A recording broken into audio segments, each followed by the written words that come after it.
प्रिय विद्यार्थियों, स्वागत है आपका इस रणभूमि में। और मैंने रणभूमि जो शब्द यूज किया है, इसका मतलब आप समझ रहे होंगे कि रणभूमि जहाँ पर नाम आता है उसका मतलब होता है हार या जीत। और जीतता वही है जो जागता है ना। जो कहावत है ना, जो सोवत है होवत पावत है ना। तो इसलिए ये जो अपन को समय मिला है, इसमें आप समय का सदुपयोग करें। और जो आपके एग्ज़ाम होंगे वो उस समय से ही होंगे, तो इसलिए आप अपनी प्रिपरेशन को लगातार बनाए रखें, अपने आप को इतने मजबूत बनाए ताकि अपन इसको जीत सके। तो अपने 2 लेक्चर हो चुके हैं प्रिय विद्यार्थियों। इससे पहले सेल बायोलॉजी अपना जो टॉपिक चल रहा था, और सेल बायोलॉजी टॉपिक के अंदर अपन ने पहली कक्षा में अपन ने सेल क्या होती है, सेल थ्योरी के बारे में परिचर्चा की। उसके बाद जो दूसरे जो क्लास थी अपनी, जो दूसरा लेक्चर था, उसके अंदर अपन ने उससे आगे जो प्रोकैरियोटिक और यूकैरियोटिक सेल्स के संगठन के बारे में, उनके डायग्राम के बारे में समझा। तो एक बात और मुझे याद आती है कि कुछ जैसे वीडियो में कुछ बच्चों के कमेंट्स आए थे, तो उसमें एक बच्चे ने पूछा है कि सर, जो नीलहरित शैवाल है उसको पहले शैवाल में और फिर प्रोकैरियोट्स के अंदर क्यों डाला गया है। तो उसका कारण मैंने उस कमेंट में भी दिया है, और आप जो बच्चे हैं, जो नए बच्चे हैं, और वो भी सुन लीजिए कि जो ब्लू ग्रीन एल्गी जो शैवाल है, उसका जो शारीरिक जो संगठन होता है, कोशिकीय जो संगठन होता है, वो प्रोकैरियोट्स प्रकार का होता है। किस प्रकार का होता है? प्रोकैरियोट्स प्रकार का होता है। ठीक है, हालांकि वो बहुकोषीय होता है, उसमें प्रकाश संश्लेषण क्रिया होती है, इसलिए उसको शैवाल में रखा गया था। लेकिन बाद में जो अभी जो आधुनिक जो वर्गीकरण है, उस आधुनिक वर्गीकरण के अंदर उसको प्रोकैरियोट्स के अंदर कोशिकीय संगठन उसका जो होता है उस प्रकार का होता है, इसलिए उसको वहाँ पर प्रोकैरियोट्स के अंदर रख दिया गया है। ठीक है, आज की जो कक्षा की बात अपन करें, और जो बच्चे ने और भी कमेंट्स किए और उत्साहवर्धन, जो हमारे उत्साहवर्धन कर रहे हैं कमेंट्स के थ्रू, उनको मैं बहुत बहुत धन्यवाद देता हूँ, और इस प्लेटफॉर्म पे उनका स्वागत भी है। और आज अपन आगे की बात जो करते हैं, जो अपना आज का जो लेक्चर है, इस लेक्चर में अपन बात करेंगे कि अपने वहाँ पे यूकैरियोटिक और प्रोकैरियोटिक कोशिका की संरचना की बात करी थी, संरचना की मोटी मोटी बातें करी थी। आज अपन अंतर की बात करते हैं, 1 बाय 1 अपन इसके अंतर पढ़ेंगे। और अंतर से बहुत सारे क्वेश्चन, चाहे जेट हो, चाहे आपके बीएचयू हो, चाहे आईसीआर हो, चाहे नीट हो, उसके अंदर आपके इसमें से अंतर में से कई बार क्वेश्चन आ जाते हैं। तो वो अंतर क्या क्या है, प्रोकैरियोटिक और यूकैरियोटिक जो कोशिका है उसके अपन जो डिफरेंस है उसकी आज अपन इसमें बात करेंगे पहले। तो वो अपन चालू करते हैं। तो इसके लिए आप चाहो तो शॉर्ट नोट्स बना लेना या स्क्रीन शॉट लेना, जब भी हो अपने आप से अपनी एक शॉर्ट नोट्स बनाओ, और आपकी एनसीईआरटी से कंपेयर करो, और आपके जो भी रेफरेंस गाइड उसमें भी कंपेयर करो, और ज़्यादा से ज़्यादा ऑब्जेक्टिव क्वेश्चन भी करो, ताकि आपका समय है तो उसका ज़्यादा से ज़्यादा उपयोग करें और आप उसका ज़्यादा फायदा उठा सकें। तो अब बात करते हैं अपन अंतर की।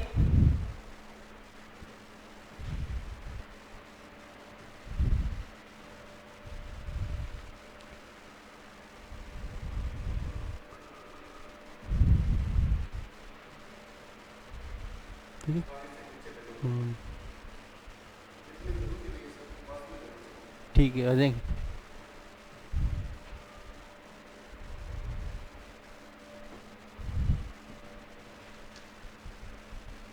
आज अपन बात करेंगे कि प्रोकैरियोटिक और यूकैरियोटिक कोशिकाएं जो होती है उनमें अंतर क्या होता है। ये अपन टेबल बनाएंगे और इसमें 1 बाय 1 अपन अंतर भी पढ़ेंगे। इधर सीरियल नंबर लिखेंगे अपन, यहाँ प्रोकैरियोटिक लिखेंगे, वो कौन दिख रहा है इसे,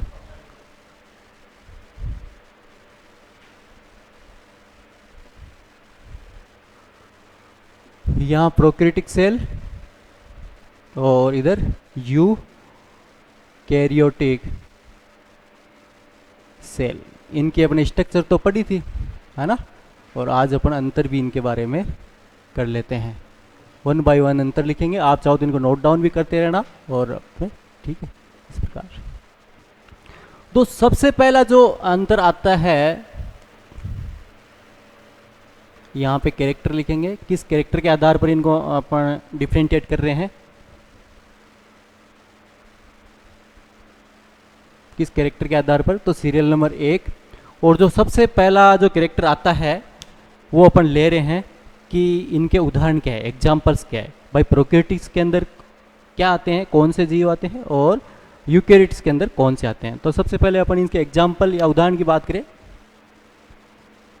जो उदाहरण है इनके कौन कौन से हैं, बहुत इंपॉर्टेंट है, इसके अंदर क्या क्या आते हैं। तो प्रोकैरियोट्स के अंदर आपको पता है कि बैक्टीरिया आते हैं, क्या आते हैं, बैक्टीरिया आते हैं। प्रोकैरियोट्स के अंदर क्या आते हैं, बैक्टीरिया आते हैं। ब्लू ग्रीन एल्गी आती है, नील हरी शैवाल आता है, और क्या आता है, माइकोप्लाज्मा आता है। और माइकोप्लाज्मा क्या बोलते हैं, आपको मैंने पहले 2 कक्षा में बता चुका है, PPLO, pleuro pneumonia like organism. इसका भी कई बार फुल फॉर्म इसकी पूछ ली जाती है ना। तो इसको क्या बोलते हैं, PPLO। ठीक है, तो ये तो उदाहरण हो गए कि कौन से प्रोकैरियोटिक जीव है। तो प्रोकैरियोटिक्स ही है, ठीक है, बैक्टीरिया है, बीजीए है, और माइकोप्लाज्मा है। ठीक है, इसके बाद बात करते हैं यूकैरियोट्स के एग्जाम्पल की। तो यूकैरियोट्स के अंदर कौन कौन से हैं, कवक है, शैवाल है ना। अपन निम्न से ऊपर की तरफ चल रहे हैं ना। तो सबसे पहले कवक, फिर उसके बाद शैवाल, फिर उसके बाद पादप, और उसके बाद जंतु। ये जो कोशिकाएं होती है, इनकी जो कोशिकाएं होती है वो किस प्रकार की होती है, यूकैरियोटिक प्रकार की होती है। ठीक है, इसके बाद दूसरा जो कैरेक्टर लेके अपन करते हैं तो वो आता है आकार। आकार, आकार किस प्रकार का है इनका ना, आकार साइज कितनी है। तो इनके आकार की बात करें तो प्रोकैरियोटिक्स जो सेल्स है उसका आकार अपने कल भी डिस्कस किया था, प्रीवियस जो वीडियो था उसमें भी किया था, अपने लेक्चर में भी किया था, लेकिन आज और बताते हैं डिफरेंस में। तो इनका आकार क्या होता है, 0.1 micron metre to 5 micron metre तक होता है। ठीक है, ये किसकी साइज है, प्रोकैरियोटिक है। अब यूकैरियोटिक की बात करें तो यूकैरियोटिक होती है थोड़ी आकार में इससे बड़ी होती है। तो यूकैरियोटिक इससे आकार में बड़ी होती है तो कितनी हो जाएगी, 5 माइक्रोमीटर टू 20 माइक्रोन मीटर तक इसकी साइज होती है। तीसरा जो अंतर आता है अपना, महत्वपूर्ण जो अंतर आता है, बहुत महत्वपूर्ण अंतर है, और कई क्वेश्चन इससे बन सकते हैं, याद रखना। महत्वपूर्ण बता रहा हूं इसलिए आप इसको स्पेशल नोट या स्टार लगा लेना कि तीसरे अंतर की बात करें अपन। तो तीसरा जो अंतर है इनका जो, वो क्या है। ठीक है, तीसरा अंतर अपन ले रहे हैं इनके कोशिका भित्ति की बात करते हैं, सेल वॉल, कोशिका भित्ति, सेल वॉल, कोशिका भित्ति की बात करते हैं। कोशिका भित्ति की बात करें तो कोशिका भित्ति में ध्यान रखना, अपन किसकी बात करें, सबसे पहले प्रोकैरियोट्स की बात करें।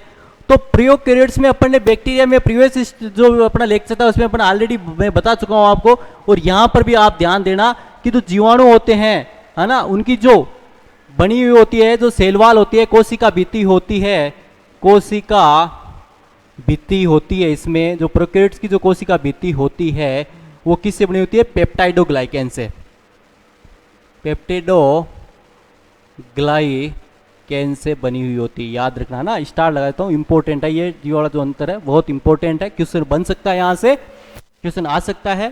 तो कोशिका भित्ति होती है वो किससे बनी होती है, इनकी जो मुख्य कोशिका भित्ति होती है वो पेप्टिडोग्लाइकेन से बनी होती है। यहाँ पे एक बहुत महत्वपूर्ण बात आ रही है, दूसरी बात, वो क्या है, ध्यान देना। जो माइकोप्लाज्मा है, जो माइकोप्लाज्मा है उसमें कोशिका भित्ति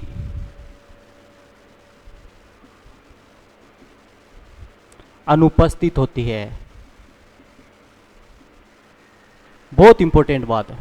माइकोप्लाज्मा अपन आगे पढ़ेंगे, ये प्रोकैरियोट्स है और इसकी संरचना पपड़ी जैसी होती है बिल्कुल, है ना। तो इसमें कोशिका भित्ति नहीं पाई जाती, माइकोप्लाज्मा में कोशिका भित्ति अनुपस्थित होती है। बहुत इंपॉर्टेंट बात है, बहुत ही इंपॉर्टेंट बात है कि माइकोप्लाज्मा में कोशिका भित्ति अनुपस्थित होती है। ठीक है, तो ये होगी प्रोकैरियोट्स की बात। अब बात करते हैं अपन यूकेरियोट्स के अंदर कोशिका भित्ति की। तो यूकेरियोट्स के अंदर अपन को पता है कि कवक भी इसी के अंदर आता है, शैवाल भी इसी के अंदर आता है, और पादप भी इसी के अंदर आता है, जंतु भी इसी के अंदर आता है। ठीक है, तो पादपों के अंदर जो कोशिका भित्ति होती है वो सेलुलोज से बनी हुई होती है। ठीक है, पादपों की कोशिका भित्ति किससे बनी होती है? सेल्यूलोज से, सेल्यूलोज से बनी होती है।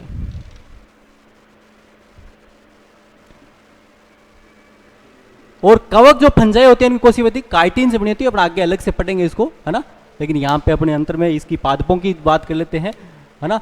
तो यूकेरियोट की बात करें, यूकेरियोट कोशिका पादप है, तो पादपों की जो कोशिका भित्ति होती है किससे बनी होती है? सेल्यूलोज की बनी होती है। अब बच गए जंतु। तो जंतु की कोशिका भित्ति किससे बनी होती है? बताइए। जंतुओं में कोशिका भित्ति अनुपस्थित होती है। आपको पता होगा जंतु के अंदर क्या होती है? कोशिका भित्ति अनुपस्थित होती है ना। तो यहां पे लिख देंगे अपन, जंतु में कोशिका भित्ति थोड़ी पाई जाती है। कोशिका भित्ति का मतलब होता है एक सुदृढ़ कठोर संरचना प्रदान। अपन कठोर थोड़ी, जंतु को कठोर थोड़ी होती ज्यादा, है ना। पेड़ होते हैं जैसे, उनकी जो कोशिका भित्ति जो शारीरिक संगठन कठोर होता है ना। तो जंतुओं के अंदर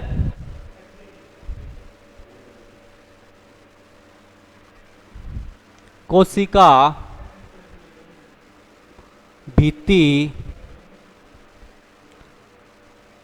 अनुपस्थित होती है।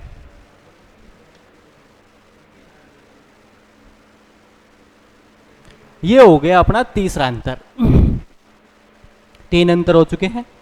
अब बात करते हैं नेक्स्ट जो डिफरेंस है, अंतर है प्रोकैरियोट्स और यूकेरियोट्स के अंदर। उससे पहले ये आपको दिमाग में बैठ जाना चाहिए, सारी की सारी चीजें, 3 चीज मैंने डिस्कस करी यहाँ पर, तीनों चीजें आपके दिमाग में होनी चाहिए। ठीक है, इसके बाद में चौथी जो अंतर है अपना, चौथा अंतर है वो अपन लिखते हैं 4th नंबर। उसमें अपन कोशिकांग की बात करते हैं। कोशिकांग की बात करें तो सेल ऑर्गेनेल्स, कोशिकांग की बात करते हैं। कोशिकांग का मतलब सेल ऑर्गेनेल्स। और सेल ऑर्गेनेल्स इसमें किस प्रकार के होते हैं या नहीं होते, वो अपन बात करते हैं। तो सबसे पहले कोशिकांग जो आता है वो आता है अपने ER,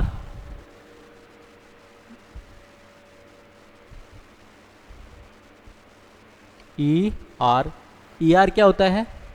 एंडोप्लाज्मिक रेटिकुलम, अंतःपद्रवी जालिका। अब बताओ प्रोकैरियोट्स के अंदर अंतःपद्रवी जालिका पाई जाती है या नहीं पाई जाती? नहीं पाई जाती। इसमें विकसित प्रकार के कोशिकांग नहीं पाए जाते हैं। प्रोकैरियोट्स के अंदर विकसित प्रकार के कोशिकांग नहीं पाए जाते हैं। ठीक है, तो इसके अंदर अनुपस्थित अब्सेंट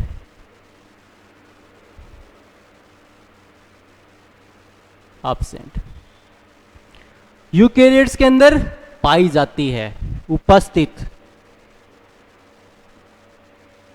प्रेजेंट।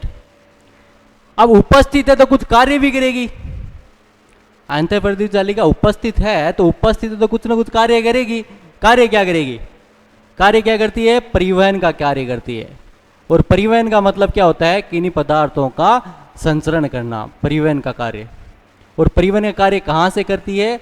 ये केंद्रक और कोशिका झिल्ली के बीच में, ये केंद्रक और कोशिका झिल्ली के बीच में कुछ पदार्थों का स्थानांतरण करती है ना।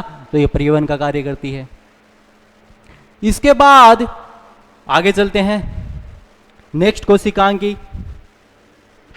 नेक्स्ट कोशिकांग आपका माइटोकॉन्ड्रिया। माइटोकॉन्ड्रिया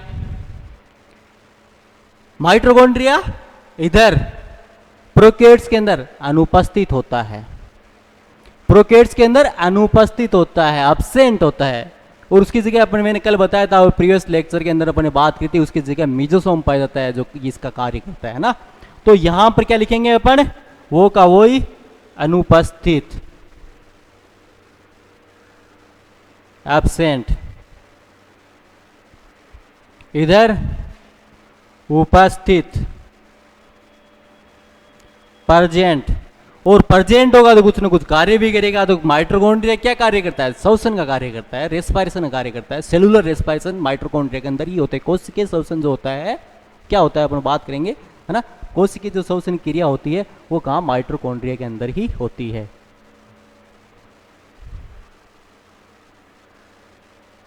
श्वसन का कार्य करता है। इसके बाद नेक्स्ट बात करते हैं गोल्जी बॉडी। गोल्जी बॉडी इधर अनुपस्थित,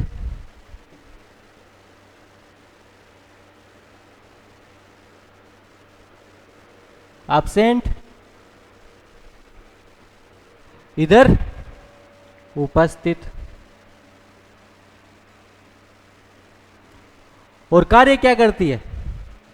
ये स्त्रावी प्रकार की होती है, स्त्रावण करती है और साथ साथ में कुछ संग्रह भी करती है ना। तो ये स्त्रावी प्रकार की होती है और संग्रह का कार्य भी करती है। कुछ वसा का संग्रह करती है, कुछ पदार्थों का संग्रह भी करती है, मतलब स्टोर भी करती है। उसके बाद आता है नेक्स्ट जो आता है वो आता है आपके लाइसोसोम।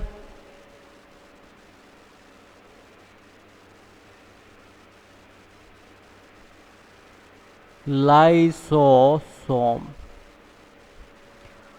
लाइसोम तो इधर अनुपस्थित,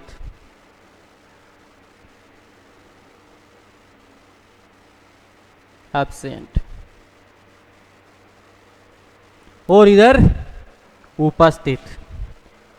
लाइसोसोम जो होता है वो यूकेरियोटिक्स के अंदर उपस्थित होता है, और उपस्थित होगा तो कुछ कार्य भी करेगा। और कार्य क्या करता है? पाचन का कार्य करता है, क्योंकि लाइसोसोम के अंदर क्या पाए जाते हैं? डाइजेस्टिव एंजाइम पाए जाते हैं, पाचक एंजाइम पाए जाते हैं। और पाचक एंजाइम क्या करते हैं? लैन करते हैं, लाइसिस करते हैं, पाचन करते हैं ना। तो ये क्या करेगा? पाचन का कार्य करेगा। कार्य क्या हो जाएगा इसका? पाचन। इसके बाद नेक्स्ट की बात करें परोक्सिसोम। ठीक है, परोक्सिसोम अनुपस्थित होता है प्रोकैरियोट्स के अंदर।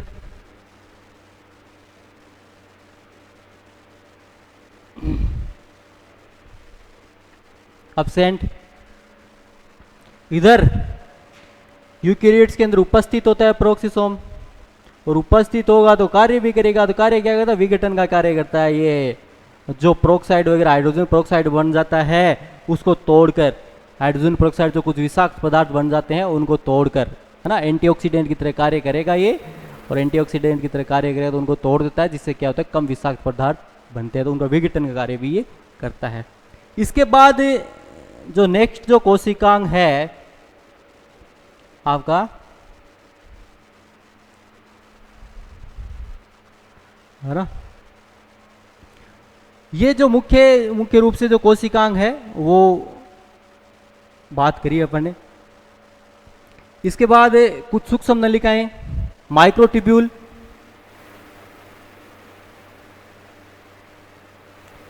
सूक्ष्म नलिकाएं, सूक्ष्म नलिकाएं इधर अनुपस्थित होती है। एब्सेंट होती है, और इधर उपस्थित होती है। और उपस्थित होगी तो क्या? कुछ काम भी करेगी। उपस्थित होगी तो क्या? कुछ काम भी करेगी। और काम क्या करेगी? यहां पर कोशिका भित्ति के निर्माण का कार्य करती है ना। कोशिका भित्ति के निर्माण कार्य, ठीक है। इसके बाद जो नेक्स्ट जो अपन डिफरेंस पढ़ेंगे वो जो डिफरेंस आ रहा है ना, वो क्या है? अगला जो डिफरेंस है वो क्या है? अगला डिफरेंस की बात करें, अगले अंतर की बात करें, जो मुख्य रूप से मुख्य है वो आता है पांचवा जो अपन बात करेंगे वो आता है केंद्रक, है ना, केंद्रक, न्यूक्लियस। तो न्यूक्लियस प्रोकैरियोट्स के अंदर पाया जाता है या नहीं पाया जाता? नहीं पाया जाता है ना। तो केंद्रक जो होता है वो क्या होता है? अनुपस्थित होता है। उसकी जगह क्या पाया जाता है? उसकी जगह न्यूक्लियोइड या केंद्र का पाया जाता है ना। जो कम विकसित प्रकार का होता है उसकी जगह है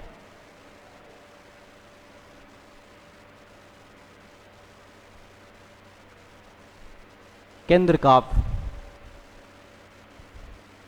जो होता है वो पाया जाता है ना। केंद्र का होता है, इधर उपस्थित होता है, सुविकसित होता है, अच्छे से विकसित होता है। अभी क्या क्या होता है विकसित वो भी पढ़ेंगे अपन।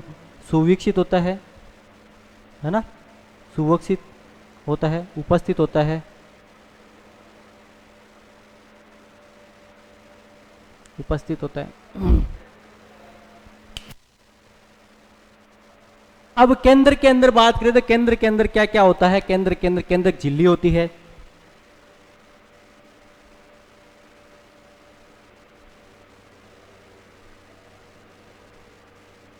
केंद्रक झिल्ली की बात करें तो केंद्रक झिल्ली इसमें, क्योंकि केंद्र काब होता है, सुविकसित प्रकार का जो केंद्रक होता है अनुपस्थित होता है, तो उसमें केंद्रक झिल्ली नहीं पाई जाती। केंद्रक झिल्ली होती है वो अनुपस्थित होती, क्योंकि ये अविकसित प्रकार का है ना होता है, अनुपस्थित होती है। इधर उपस्थित होती है,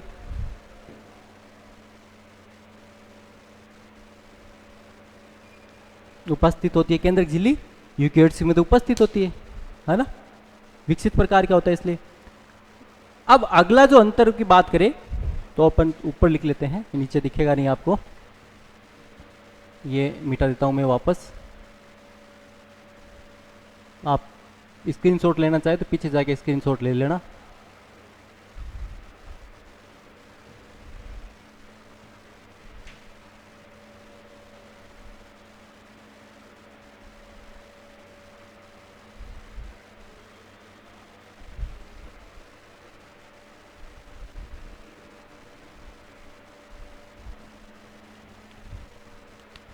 केंद्र के अंदर क्या होता है, फिर दूसरा क्या होता है? केंद्र के अंदर ही बात कर रहे हैं अपन, केंद्र के अंदर ही बात कर रहे हैं। केंद्रक झिल्ली इसके अंदर अनुपस्थित, उसके अंदर उपस्थित। अब केंद्र की बात कर रहे हैं अपन, जो पांचवा पॉइंट उसी के सेकंड जो पॉइंट है उसकी बात कर रहे हैं, केंद्र के अंदर ही है ना। तो सेकंड पॉइंट की बात कर रहे हैं तो उसके अंदर क्या होता है देखो, केंद्रक झिल्ली होगी। अब दूसरा केंद्रिक, न्यूक्लियोलस, केंद्रिक, न्यूक्लियोलस, ठीक है। न्यूक्लियोलस अनुपस्थित, और इधर उपस्थित।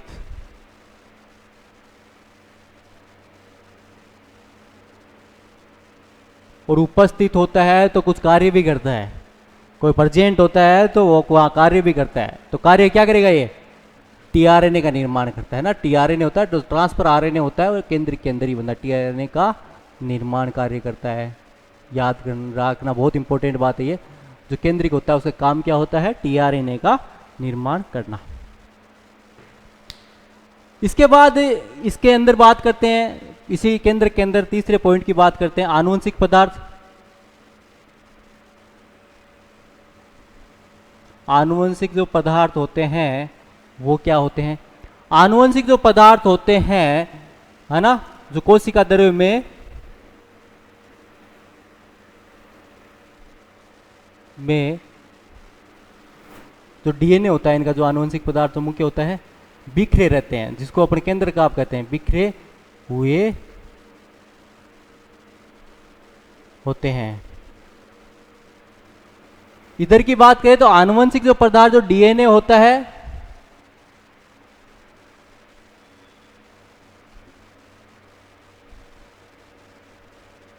डीएनए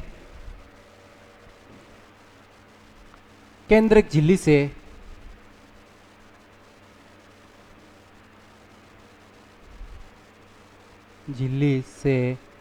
परिबद्ध, केंद्रक झिल्ली के अंदर पूरा इनक्लोज रहता है, परिबद्ध रहता है ना। इसके बाद आता है इसके अंदर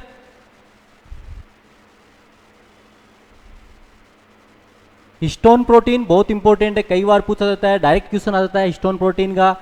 ठीक है, histone protein, histone protein, histone protein अपन पहले भी पढ़ चुके हैं। हिस्टोन जो प्रोटीन होता है वो अनुपस्थित होता है प्रोकैरियोट्स के अंदर, और इधर क्या होता है, हिस्टोन प्रोटीन उपस्थित होता है। अब हिस्टोन प्रोटीन क्या होता है? हिस्टोन प्रोटीन अपन बात करें तो जो न्यूक्लिक डीएनए की बात करते हैं, जो गुणसूत्र बनता है, तो उसके अंदर डीएनए क्या होता है, एक प्रोटीन्स के चारों तरफ लिपटता है। डीएनए बहुत लंबा होता है, डीएनए की जो स्ट्रक्चर होती है बहुत लंबी होती है, तंतु में होती है, बहुत लंबा होता है। लंबा होता है तो क्या, उसको डीएनए को एक चारों उसको सुविकसित करने के, अरेंज करने के लिए क्या होता है, एक प्रोटीन के ऊपर लपेटा जाता है, उसको बोलते हैं हिस्टोन प्रोटीन, ताकि उसको कॉम्पैक्ट अरेंज कर सके अपन, उसको और कॉम्पैक्ट बना के अरेंज कर सके। तो इसके लिए जो पाया जाता है वो हिस्टोन प्रोटीन होता है। और हिस्टोन प्रोटीन अपन को पता है यूकैरियोटिक जो सेल्स होती है विकसित प्रकार की होती है, जिसमें विकसित प्रकार का होता है, जिसमें हिस्टोन प्रोटीन पाया जाता है। अब इसके बाद जो नेक्स्ट जो आता है वो क्या कैरेक्टर है, देखो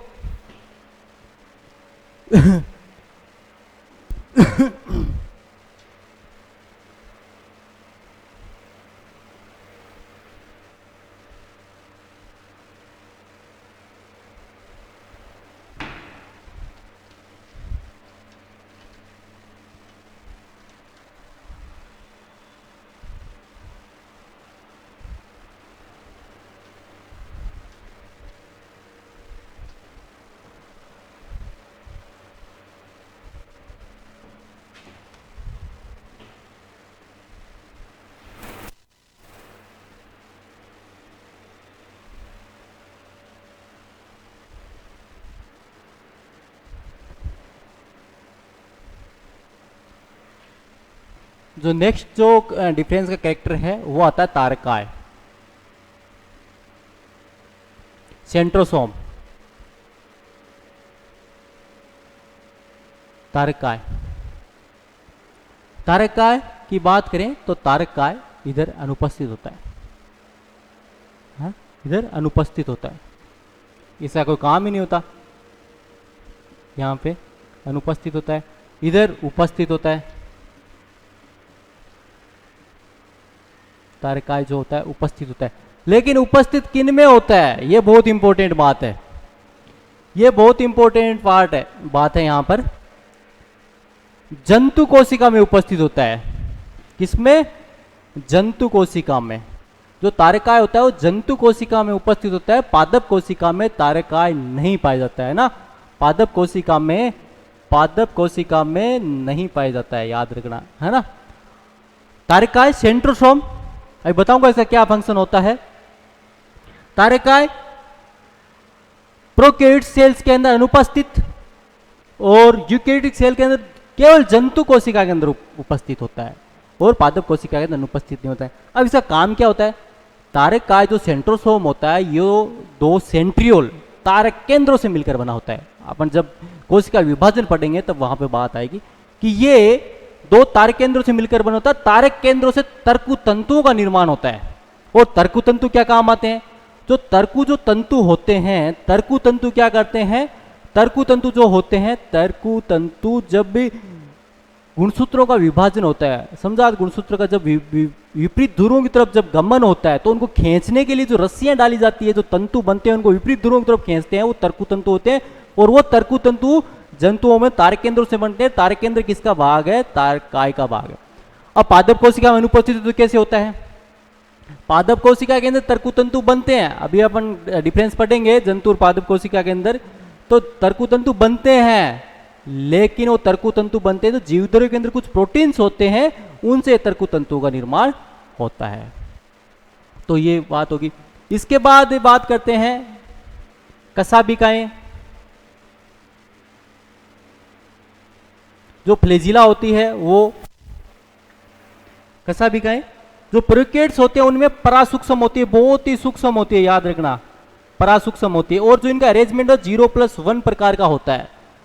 और बैक्टीरिया के अंदर जीवाणु की बात करें तो केवल एक तंतु से मिलकर बनी होती है, मतलब जो फ्लैजिला होती है लेकिन परासूक्ष्म होती है, और इनका अरेंजमेंट 0+1 प्रकार का होता है ना। अब बात करते हैं इधर, इधर जो होती है सूक्ष्म होती है, और जो इनका अरेंजमेंट होता है 2+9 का होता है ना। ये क्या होता है अपन आगे पढ़ेंगे इसमें, है ना, सूक्ष्म होती है। इसके बात करते हैं जो नेक्स्ट जो इसमें विभाजन का आता है, जो डिफरेंस का जो कैरेक्टर है, गुण है, वो अपन ले रहे हैं कोशिका विभाजन, विभाजन डिवीजन की बात करते हैं। विभाजन, विभाजन जो होता है इनके अंदर असूत्री होता है, याद रखना। ए माइटोसिस प्रकार का होता है, असूत्री प्रकार का विभाजन होता है। किस प्रकार का होता है? असूत्री प्रकार का विभाजन इनमें होता है, असूत्री। अब असूत्री क्या होता है? असूत्री वो विभाजन होता है कि जब इसमें कोशिका द्रव्य और केंद्र के साथ साथ विभाजन होता है, दो भागों में टूट जाते हैं। ऐसे केंद्रक और कोशिका द्रव्य एक साथ ही दो भागों में, जिससे बाइनरी फिजन बोलते हैं इसको, है ना, द्विविखंडन बोलते हैं। एक साथ ही तब दो भागों में टूट जाता है कोशिका द्रव्य के साथ, है ना। जैसे समसूत्री विभाजन में क्या होता है? पहले कैरियोकाइनेसिस होता है, केंद्रक विभाजन होता है, फिर साइटोकाइनेसिस होता है, फिर कोशिका द्रव्य विभाजन होता है। जब, है ना, इसमें समसूत्री अर्धसूत्री विभाजन में अपन बात करते हैं, यूकेरियोटिक्स के अंदर रहता है, तो इसके अंदर असूत्री विभाजन होता है और समसूत्री व अर्धसूत्री विभाजन अनुपस्थित होता है, अनुपस्थित होता है। समसूत्री और अर्धसूत्री जो विभाजन होता है वो क्या होता है? अनुपस्थित होता है। आप देखिए, और विभाजन नहीं हो तर्कुतंतु बनेंगे क्या? जब समसूत्री अर्धसूत्री विभाजन नहीं हो तर्कुतंतु बनेंगे क्या? नहीं बनेंगे। तो इसमें तर्कुतंतु नहीं बनते, तर्कुतंतु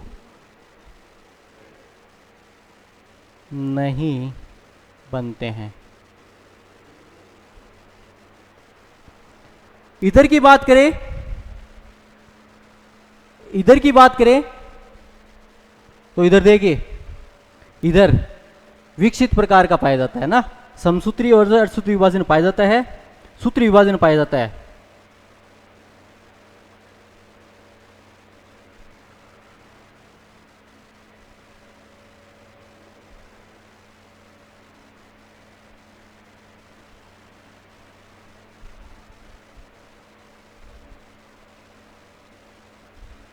माइटोसिस तथा मियोसिस,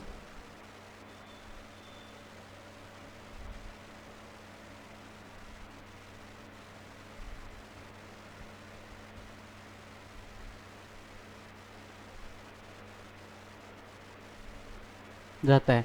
और समसूत्री और अर्धसूत्री विभाजन पाया जाता है तो तर्कुतंतु का निर्माण होगा या नहीं होगा? तर्कुतंतु का निर्माण होगा। विपरीत पोल पे जो गुणसूत्रों को लेके जाएंगे ना, तो तर्कुतंतु का निर्माण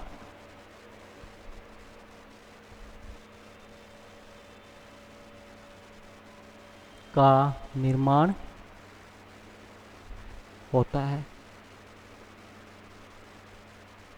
इसके बाद नेक्स्ट जो विभाजन की बात करते हैं वो देखिए, विनोक्स विभाजन है लैंगिक जनन, लैंगिक सेक्सुअल रिप्रोडक्शन। लैंगिक जनन जो होता है,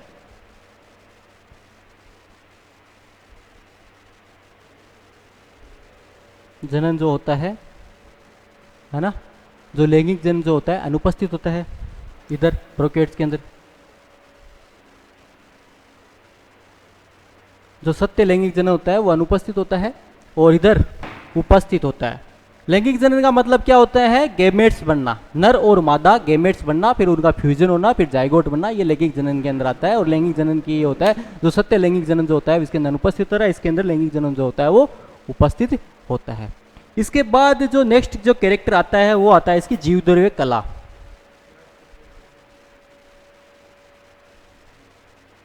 जो मेम्ब्रेन होती है, प्लाज्मा मेम्ब्रेन होती है, वो इनके अंदर बहुत ही पतली होती है और अपेक्षाकृत इनकी तुलना में थोड़ी मोटी होती है।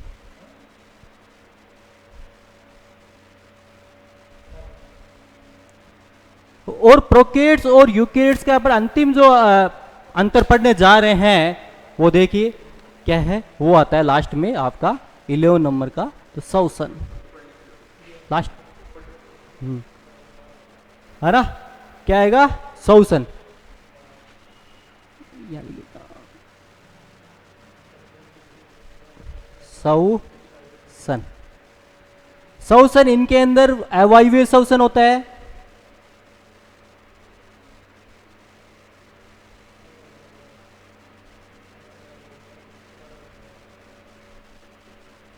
अवायवीय श्वसन होता है और इनके अंदर, और श्वसन होता है तो कहां से होता है?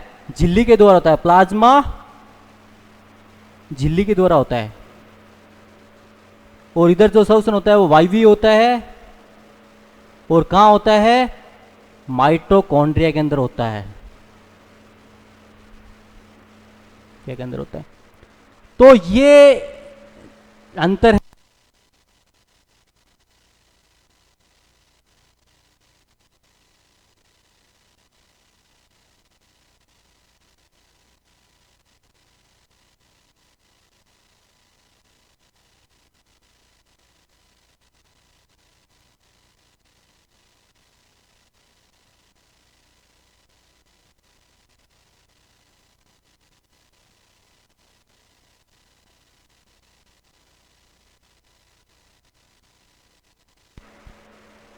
प्रोकैरियोट्स और यूकैरियोट्स के बीच में अंतर पड़ा, और ये जो अंतर थे ये मुख्य मुख्य अंतर थे, और इससे पक्का एक न एक हर एग्जाम में क्वेश्चन बन जाता है। तो ये मुख्य अंतर थे, आप इनको अच्छे से पढ़ें और आप चाहे तो इनको नोट डाउन कर ले या स्क्रीनशॉट ले ले। इस प्रकार से आप इसका चाहे स्क्रीनशॉट ले सकते हैं। जो पहले वाले उनका भी आप पीछे जाके स्क्रीनशॉट ले लेना, ताकि आप अपने नोट्स से प्रिपेयर कर सको।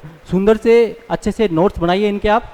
और अब बच्चों, इसके बाद जो आगे की जो अपन बात करते हैं, आगे की जो बात करते हैं,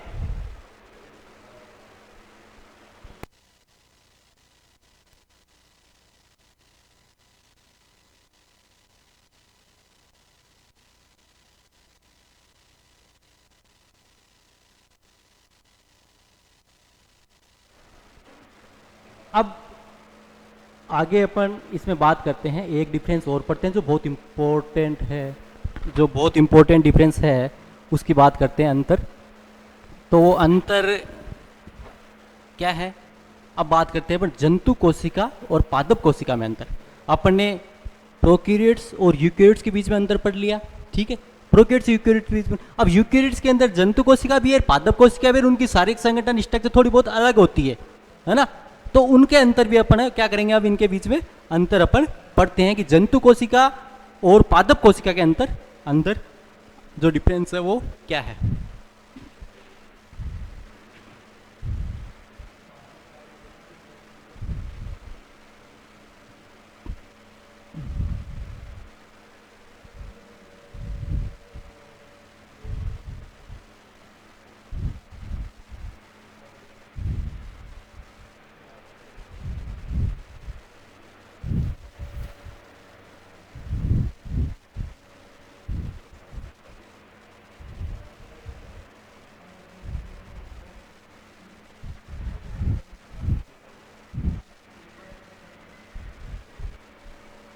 जंतु कोशिका, एनिमल सेल और प्लांट सेल के अंदर अंतर क्या है।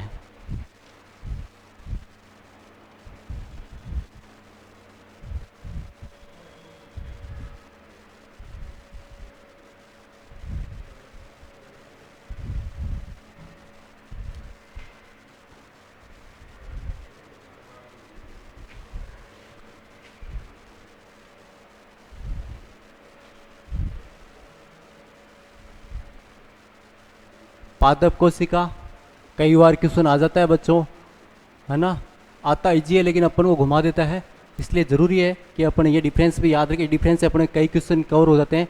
प्लांट सेल और जंतु कोशिका,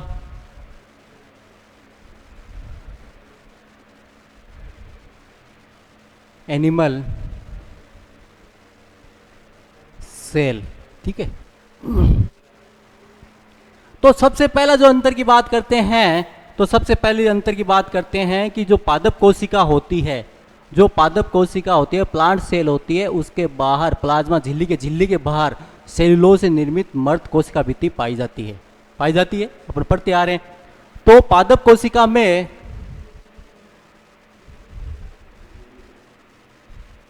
में झिल्ली के बाहर सेल्यूलोज से निर्मित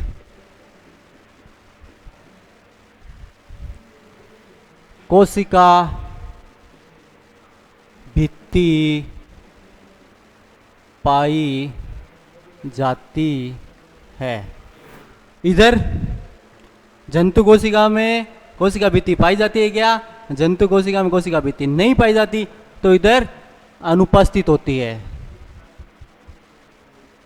कोशिका भित्ति जंतु कोशिका के अंदर नहीं पाई जाती। दूसरे डिफरेंस की बात करें, दूसरे जो डिफरेंस है, इसका जो मुख्य अंतर है उसकी बात करें तो पादप कोशिका में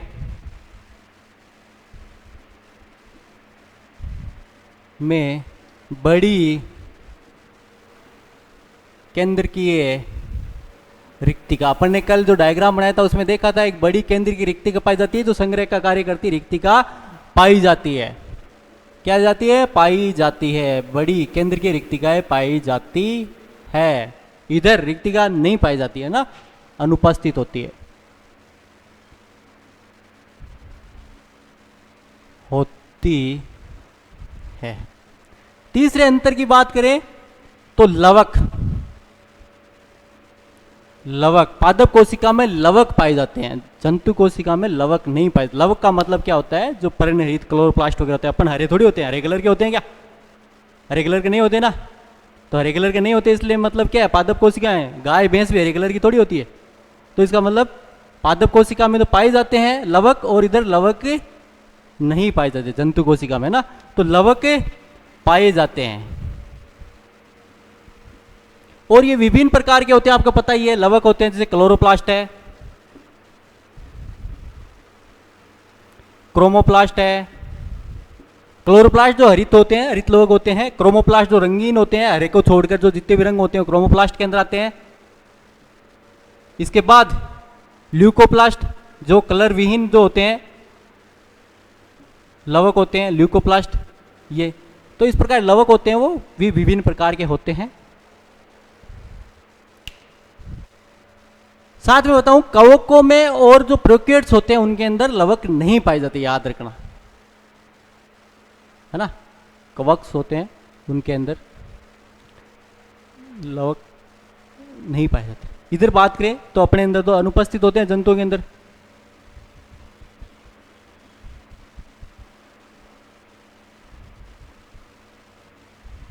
हैं जो नेक्स्ट जो अंतर की बात करें, नेक्स्ट जो लवक है ये पाए जाते हैं, उधर अनुपस्थित होते हैं। लवक विभिन्न प्रकार के होते हैं, क्लोरोप्लास्ट, क्रोमोप्लास्ट और ल्यूकोप्लास्ट। अब नेक्स्ट जो अंतर की बात करें वो अंतर क्या है?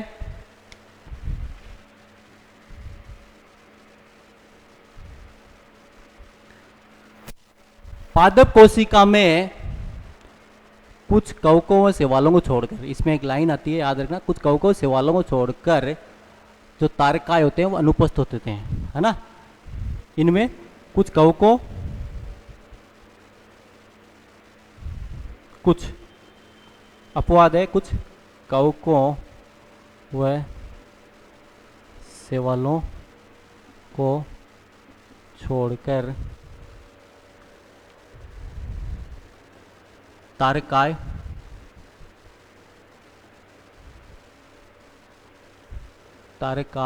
सेंट्रोसोम जो होता है अनुपस्थित होता है। और आपको पता ही है जंतु कोशिका के अंदर तो तारकाएं पाया जाता है ना। तारकाएं सेंट्रोसोम पाया जाता है, तारकाएं पाया जाता है। अब अनुपस्थित है तो कोशिका विभाजन तो होगा। कोशिका विभाजन और तर्कु तंतु का निर्माण कैसे होगा? बहुत इंपॉर्टेंट बात होती है इसमें। तर्कु तंतुओं का निर्माण, तर्कु तंतुओं का निर्माण, इसमें तर्कु तंतुओं का निर्माण जीवद्रव्य में उपस्थित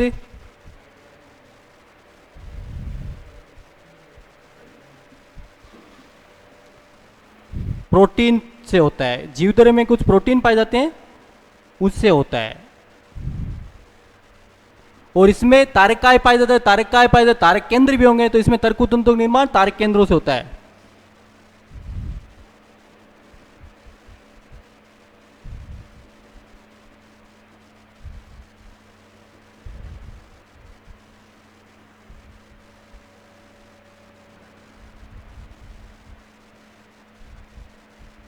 तारक केंद्रों से होता है।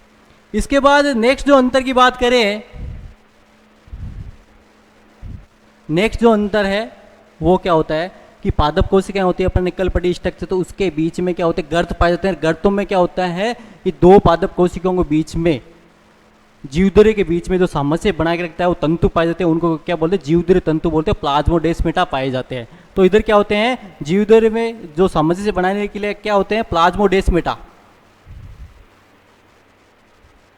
हिंदी में बोले तो जीव द्रव्य तंतु पाए जाते हैं। और अपने अंदर सेल वाल भी नहीं होती जंतुओं के अंदर, तो ये क्या होते हैं, प्लाज्मोडेस्माटा नहीं हो पाते, और झिल्ली के द्वारा ही जो सामंजस्य हो जाता है ना, तो ये अनुपस्थित होते हैं। जंतु कोशिका के अंदर क्या होते हैं, अनुपस्थित होते हैं, क्या, प्लाज्मोडेस्माटा। इसके बाद नेक्स्ट जो अंतर की बात करें, स्पिरोसोम। स्पिरोसोम ये एक है ना सूक्ष्म माइक्रो जो ऑर्गेनेल्स है वो है, और जो स्पिरोसोम है ये पाया जाता है। और स्पिरोसोम का कार्य क्या होता है, स्पिरोसोम का कार्य ये है कि स्पिरोसोम कुछ जो वसा का जो संग्रह करते हैं उन पादपों में पाया जाता है। जो वसा का जो संग्रह करते हैं उन पादपों में पाया जाता है, जैसे सरसों है, मूंगफली है, तो उनके अंदर जो तेल है उसको संग्रह करने के लिए स्पिरोसोम पाया जाता है। तो अपने अंदर तो इस प्रकार की संरचना नहीं पाई। स्पिरोसोम होता है, सोम अनुपस्थित होता है।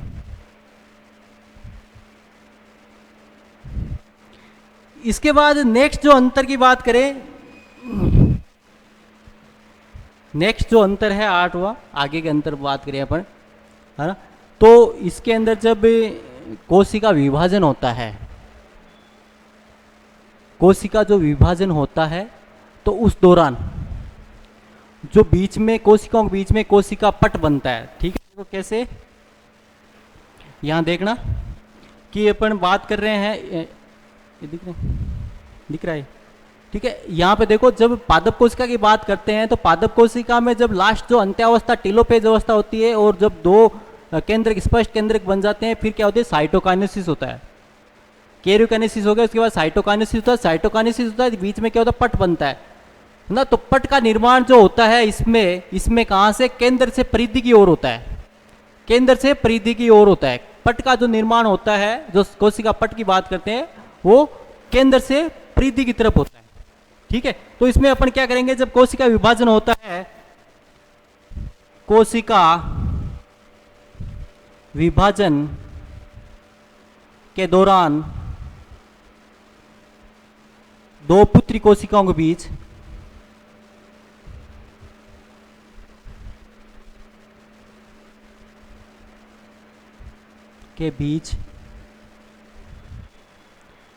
कोशिका पट, जो सेल प्लेट बोलते हैं,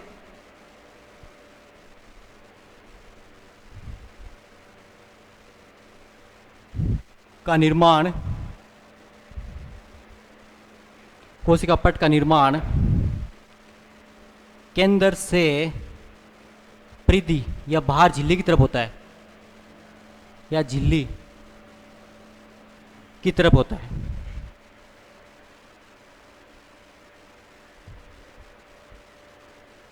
इधर बात करें तो इधर क्या होता है, याद रखना, बहुत बड़ा डिफरेंस है। यहां पर क्या होता है, कोशिका पट नहीं बनता, यहां पर खांच फ्यूरो बनती है। जब दो कोशिकाएं, जंतु कोशिका की बात करें, जंतु कोशिका विभाजित होती है, जब केंद्र का विभाजन होता है, कैरियोकाइनेसिस होता है, उसके बाद साइटोकाइनेसिस, कोशिका विभाजन होता है, तो बीच में क्या होती है, खांच बनती है, फ्यूरो बोलते हैं उसको।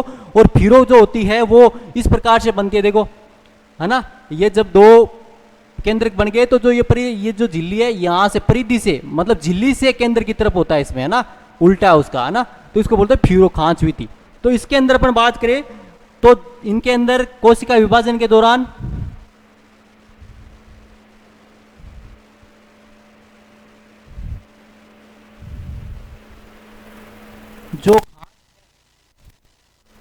दो पुत्री कोशिकाओं के बीच।